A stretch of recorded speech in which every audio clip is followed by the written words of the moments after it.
Thanks for staying with us. And following up for you, Pueblo voters will decide in November whether or not to raise the city's lodging tax, and that money would be used towards approving a ballot question that would go towards some issues in the community. Again, that ballot question was approved last night. News 5's Eleanor Sheehan shares with us how the lodging tax would impact childcare and hotels in Pueblo.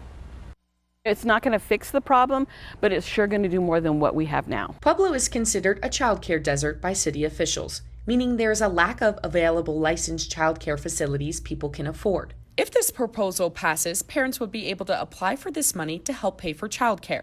Qualifying families could potentially have their entire cost of childcare covered. So we want this to be an option for those families who are battling with, do we both stay in the workforce, or does one of us quit our job and stay home and care for the children because of the cost of care?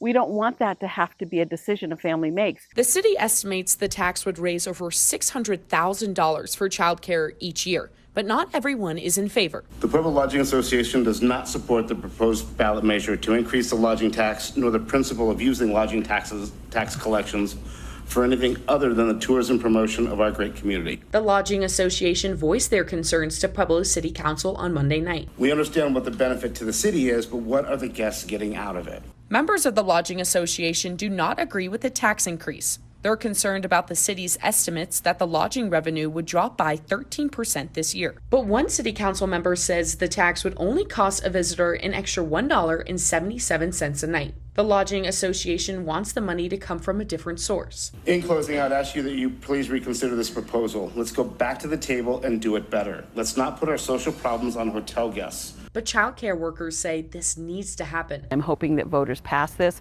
to support the middle-income families in the community who don't have other options to help subsidize their childcare. The City Council heard opinions from both sides, but decided to introduce the tax on the ballot this November.